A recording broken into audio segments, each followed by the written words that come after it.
Hi செல்லக்குட்டீஸ், இன்னைக்கு வந்துட்டு நம்ம சப்ஸ்கிரைபர் லவ்லி ஹேண்டில் அப்படின்ற ஐடியிலேருந்து இந்த மாதிரி மண்ணில் வந்துட்டு கிராஃப்ட் பண்ண சொல்லி கேட்டிருந்தாங்க. அவங்களுக்காக தான் இந்த வீடியோ. ஃபர்ஸ்ட் வந்துட்டு இந்த மாதிரி கொஞ்சம் மண் எடுத்துட்டு நெக்ஸ்ட் பிளாக் கலர் சார்ட்டில் உங்களுக்கு பிடிச்ச மாதிரி உங்களுக்கு இமேஜ் வந்துட்டு வரைஞ்சிக்கோங்க. நான் சிம்பிளாக ஒரு ஃப்ளவர் டிசைன் வரைஞ்சிருக்கேன்.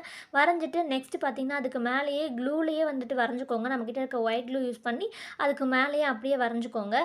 ஓகே, வரைஞ்சிட்டு நெக்ஸ்ட்டு பார்த்தீங்கன்னா நம்ம எடுத்து வச்சுருக்க மண் இருக்குல்லையே அதை சலிச்சிட்டு அதுக்கப்புறம் அதுக்கு மேலேயே ஃபுல்லாக க்ளூ காயங்கிலேட்டு மேலே ஃபுல்லாக போட்டுருங்க. போட்டுட்டு அதுக்கப்புறம் எடுத்து பார்த்தீங்க அப்படின்னா உங்களுக்கு சூப்பரான ஒரு இது வந்துட்டு கிடச்சிடும். நமக்கு அப்படியே அந்த க்ளூக்கு மேலே மட்டும் மண் ஒட்டிட்டு அழகாக இருக்கும். கீழே கொஞ்சம் ப்ளைனாக இருக்கனால நான் ஒரு தொட்டியும் கூட வரைஞ்சிக்கிட்டேன். ரொம்பவே சூப்பராக இருக்குது. நெக்ஸ்ட்டு இன்னும் கொஞ்சம் நான் டெக்கரேட் பண்ணிக்கிட்டேன். எப்படின்னு பார்த்தீங்கன்னா பேக் சைடில் கார்ட்போர்ட்லாம் ஒட்டிட்டு சைட்லலாம் கார்ட்போர்ட்லாம் ஒட்டினதுக்கப்புறம் செம்மையாக ஒரு ஃபோட்டோ ஃப்ரேம் மாதிரி ரெடி ஆகிடுச்சு. இதை வாலில் மாட்டினோம்னா செம்மையாக இருக்கும். லாங் வீடியோ லிங்க் கொடுத்துருக்கேன், கண்டிப்பாக செக் பண்ணி பாருங்கள். இந்த வீடியோ பிடிச்சிருக்கு அப்படின்னா கண்டிப்பாக லைக் பண்ணுங்கள். பாய், நெக்ஸ்ட் வீடியோவில் பார்க்கலாம்.